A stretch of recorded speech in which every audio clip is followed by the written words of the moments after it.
You guys, I am so excited. It is the new year. We are stepping into claiming breakthroughs and setting goals and intentions, and 2019 is going to be fucking epic. I've decided it. And I hope you decided it too. You know, along my journey of being an entrepreneur, I had this really hard time coming to terms with the development and the growth, deciding that I wanted to make six figures and then feeling really fucking scared of like, well, how is that going to happen? My first year of business, I did $10,000. And my second year of business, I did $187,000. Our third year, we did over 500,000. Yes, 500,000, $500,000. And along that journey, I have learned how to scale a business to six figures and multiple six figures. And it is my passion and my honor to teach it in my group coaching programs. Right now, Six Figure Biz Babe is open for enrollment, and I am so excited about it. I love Six Figure Biz Babe because it teaches everything that I learned on how to get a business from 0 to six figures. I teach you sales strategy. I teach you marketing. I teach you how to create content. I teach you how to close a sale. I am just lit up at the thought that we're inviting our next round of Six Figure Biz Babe students in. You can click the link in the bio or the show notes to go check out our Six Figure Biz Babe coaching program. Last round, we took over 100 students, and this round, we have a special announcement. So this round of Six Figure Biz Babe is a bonus. We're doing 2 live Q&A sessions just for Six Figure Biz Babe. Now, these Q&A sessions happen in an intimate space. If you've ever done any of my programs, you know that I am a firm believer in the power of an intervention. See, I don't do Q&A sessions like other coaches where I just answer questions and call it a day. I feel called to work with each and every one of you in a live training experience. And so what happens is students ask their questions ahead of time, and then I pull specific questions for interventions. And this happens live in front of our group of students and in a private community. And so today I got permission from one of my students from our last group coaching program to share with you an intervention because I wanted to show you how powerful these experiences can be. In today's intervention that I'm sharing with you, I walk this beautiful woman named Shannon through the process of recognizing how her old money story was stopping her from creating success. We work through correcting that limiting belief and creating an empowered thought that will drastically shift and change her along her business journey. Remember, your thoughts are things. So it's really important that we do the inner work of recognizing what is the fear that's stopping us, because we don't attract what we want. We attract what we are. And you need to become that six-figure version of you who is destined for greatness, who is excited and passionate and driven and confident and centered and certain that she can create the life and business that she desires. So it's my honor to share this intervention with you. Of course, I got Shannon's permission before we ran this.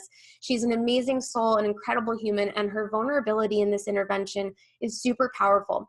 If you love listening to our interventions, please screenshot and share on Instagram so that we can know in our Badass Business Babe team meetings that this is something that you guys love, so we can produce more of this for you. And again, if you listen to this intervention and you're like, oh my God, I need to hear more of these, I am so freaking excited, I need to work with Lauren and ask her questions, then come into our Six Figure Biz Babe program. We have the cart open. We are taking 100 gorgeous Biz Babes on the journey of transforming their life and their business.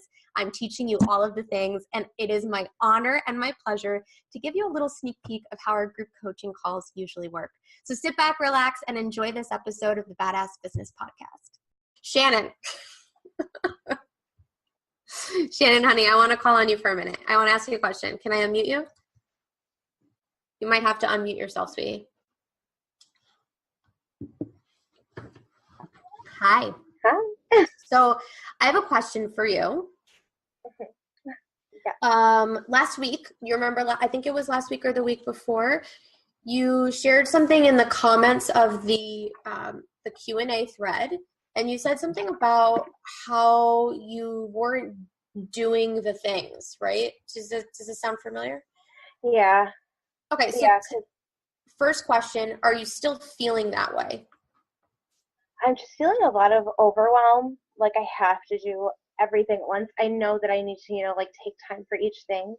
But I feel like by I don't know, by like scheduling it that I'm not making enough time, that I'm not going to have enough time to do it if I don't do it like every single day. Does that make sense?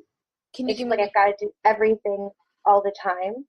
okay. Like if I'm not working on, I feel like I have to work on stuff consistently. So if I'm like on Tuesday and Thursday, I'm going to do this. It just, I don't know. I'm really terrible with scheduling. So it's been very hard for me, I So think, to actually say, with like make like a permanent schedule. I'm just really bad at it. okay. But you also think that's what your solution is, right? Like we're so quick to coach ourselves and we're so quick to say, oh, I just need to do this or I need to do that or I need to do this, right? Right. And at some point we have to recognize, hey, I should have been doing these things and I haven't been doing them. So like, let's really actually look at this and see what's going on. So an unaddressed pattern, guys, really important. An unaddressed pattern is the sign of not knowing the effective strategy. And so what Shannon is saying here, she's like, I think I just need to make a schedule, right? Like she's already coaching herself, but we haven't even started yet. And she's like, this is my solution and this is what I have to do. Right? So strip that back. Let's go back to how you're feeling rather than what you think. So you're in this place of feeling overwhelmed. How many of you guys feel overwhelmed in your business? Can I show of hands? Making you guys raise your hands a lot today. We're going to get you really engaged. So tell me about your feeling of overwhelm. How does that manifest and describe it to me if you can? Like I feel like I'm on one of those carousels that are on playgrounds and somebody's spinning me and they're spinning me so fast that I'm just frozen in place. I just can't move. And I can't it's literally frozen everything, like my creativity, like I can't focus on stuff. It's really just affecting pretty much every part of my life. She Like has so much to do, right? You have so much to do, and then you don't know which of the actions to take that are going to get you to the right goal. Is that fair to say? Mm-hmm. Okay. So Yeah. let me ask you a question. If you knew the next step to take, be honest with yourself.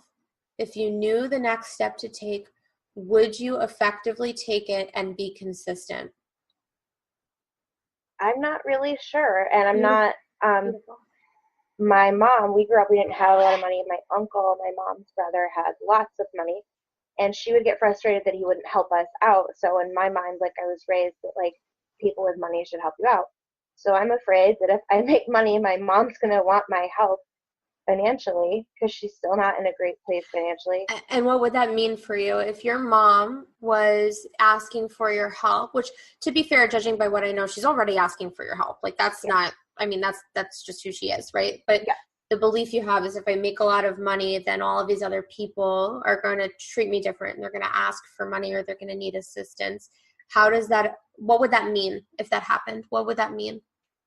It gets frustrating for me. I used to not mind doing it actually. And then over time, because because we've been together for over 12 years and like she'll do a lot of stuff for her too. So she gets frustrated when I am constantly doing things and I'll ask Dana to do things for her too. So now this is an even deeper issue. This isn't about her doing things for her mom because she's already doing things. Who can see that? Yes, show of hands. She's already bending over backwards for her mom. She lives near her. She has her wife doing things for her. She's doing things for her. But if she was making money and her mom suddenly demanded more things and she said no, then she would effectively be treated like her uncle by her mom. Do you guys see this? So she has a subconscious belief that says, you know what? My mom believes that if I have a lot of money, I have to take care of her, right? And she's very aware of that because honestly, your mom's belief is not that. Your mom's belief is that everybody needs to take care of her. That's how she's showing up because it's not just about the money. You can see that by how she's asking you. Yes, breakthrough, Katie. Hello. Amazing. Lauren got there so fast. Go back and listen to the replay. No, but this is such an issue because she's already doing something that's so out of alignment with her because she's overgiving. Not that she doesn't love her mom or she doesn't want to give to her mom, but she's overgiving. And so if she's overgiving now and she knows or has this subconscious belief that when she has money, her mom is suddenly going to want more from her, She's already saying no to her mom. Now her mom's going to demand all these other things and she's going to say no. Holy shit, she's going to look like a terrible person. How did your mom feel about your uncle? You said she always complained about him, right? Yeah. For a while we were really, really all close. My grandparents actually sold their house to buy us two trailers. So everybody So takes care of everybody in this family. yeah, when my grandparents like did stuff for my mom, like they did a lot for her. Did your mom appreciate it? She did, and she would. And the other thing is like she would do stuff for my grandmother all the time. Like if she was out and about, she didn't mind if my grandmother would call. Well, I don't think she had cell phones then either, so it's probably less annoying. Because we'll be at the store or something, or we'll leave the house because we like live right near each other, and like I swear to God, when I leave the house, sometimes I'm afraid she's gonna know and call me and be like, "Hey, can you stop somewhere for me?" Yeah. Um, Because you don't have but your freedom. right, but I mean, but she did do that stuff for my grandparents, So and pretty much money any, doesn't so money doesn't buy freedom. Money buys more responsibility. yes, a lot more. Yeah, a lot more. Is that really true? Probably not, Probably not. Okay. Why is it probably not true? because I'm not really sure because I've never had a lot of money. Yeah, you have no fucking clue, right? So perfect. It's completely outside of your experience. No, this is great. Why else? So reason number one, she doesn't know. How does she know if it's true? She's never experienced it, right? Great example. Reason number two, why is it probably not true? Because it doesn't have to be. Because it doesn't have to be. Okay, tell me why.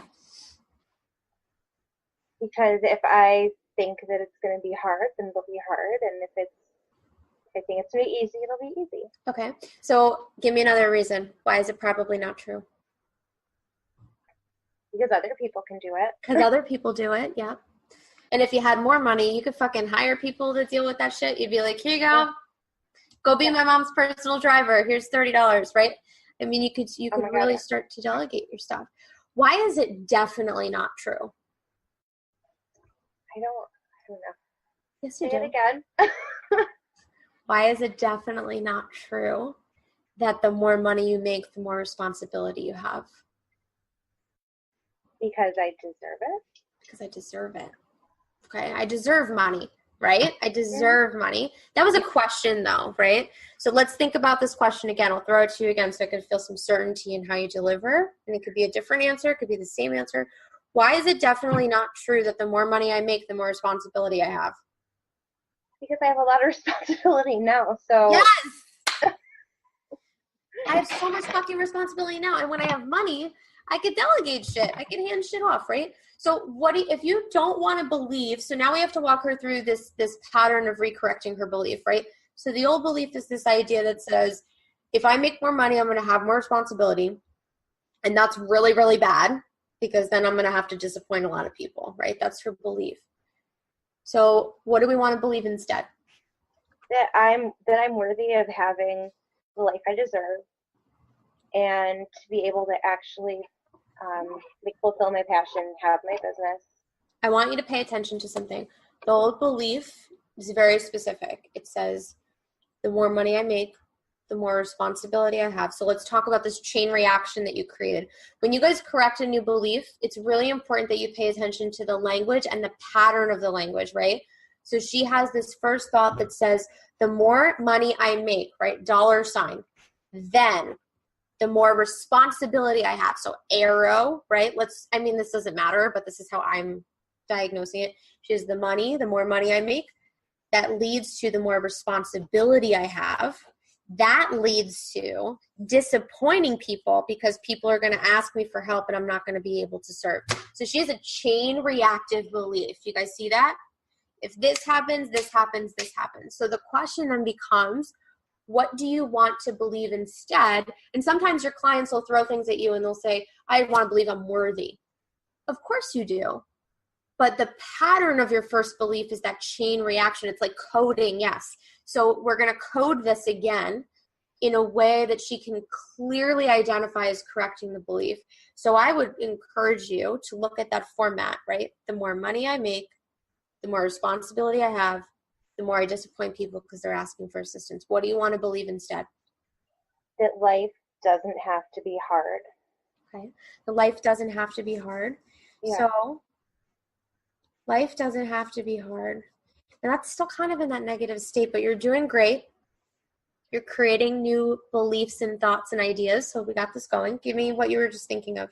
I can help people in a better way. Yeah. Okay. So let's take that. That was beautiful. I can help people in a better way. So I want you to apply that to the chain reaction. The more money I make, then what? The more people I can help, The more people I can help. the bigger my business will be. And the happier it'll be? Yeah. Yeah. Okay, so here's what I'm going to ask you. Is this a problem that only comes forward with your mom? Are there other people in your life where you feel like this is a pattern as well? My uncle. The rich one? No, God, no. Okay. I haven't talked to them since I was like maybe 12. Okay. So it's been over 20 years. So, wow. Yeah. So did your mom and your uncle stop talking? Yeah, way back then. And I have two cousins. One's a year older, a year younger, and I haven't seen them since. So okay, so guys, I've lost family in the past. Identify this for a minute. She wants to make more money, but again, going back to this experience, she has a memory of, hey, when money was a problem because my uncle made a lot of money and my mom was broke, I didn't get to even see the people I love. You haven't seen them in 20 fucking years, all because what you believe is this dynamic of money. And now my question for you is that really true? Is the fact that your mom and your uncle stopped talking, is it because of money or is it because of something else? It was definitely because of something else. I think it's just the money. Because I was young, so I don't really know, and all I heard was her side, of course. So, and at this point, I'm not really interested in going back down that road. And so it's been a long time. Well, I mean, here's the thing that you have to look at, right? This is why she's showing up the way she's showing up, because she has these deep-rooted experiences and traumas around receiving. And so this idea that if she's going to be on the other end of it, she's going to be like her uncle. So can I give you a piece of advice, right? We don't even have to coach you any further because I know this is taken care of. You know, this conversation is shifting you already, right? So we don't even have to worry about the how or what we're supposed to do, right? You're creating awareness around your patterns, and that's a huge breakthrough to have. So you're shifting in this experience. But the other thing you can do, if you guys related, we saw a lot of breakthroughs in the comments. Have a conversation with your mom to see the reality of these issues. I did this with my family. I did this with my husband. Go to your mom and say, Mom, I'm afraid that if I make a lot of money that you're going to want to take it from me. Can you just tell me that it's going to be okay? Can you tell me that I can go after what I want and it's going to be okay? Or I'm afraid that if I make a lot of money, you're going to hate me like you hated your brother, right? Or I'm going to lose my family. Can you just tell me that that's okay, right? And that is so fucking important, to be able to have these conversations of lifting the veil when it feels really fucking scary. Before I had created income in my business, I did this with my husband. I said, honey, I just want to make sure, like, if I make six figures, like, you're not going to see me different. I called my mom. It's like, I want to make sure, Mom, like, it's okay. And their reactions were like, are you fucking stupid? Like, of course this is okay. Like, yeah. So sit down and have that conversation with your mom and say, Mom, you know, I'm thinking about some of my goals of what I want. And I just want, you know, I want to imagine a day where I make six figures. Are you going to like hate me? Or are you going to think I'm like the enemy after that? Right? And she may say some stupid things, but you got to lift the veil. It's going to be really easy. Yes, Katie. Look at you coaching people on the thread. Do you guys see this? How many of you guys live with family members who aren't like your husband or your wife or something? Any of you guys? It was really hard for me when I did. Like, you feel like you're embodying that energy that's around you. And so instantly, just by that separation and that shift, it allows such a healing process, and it'll allow you to come into your own identity as well. So for a challenge, honey, I want you to have those conversations, muster up the courage, and lift the veil around your fears. And don't make it about her and your uncle. Don't get into a conversation about who did what wrong. Just go into that conversation with the intention of, I'm going to come out of this feeling safe to make money. That's your only intention. I'm going to come out of this feeling safe to make money.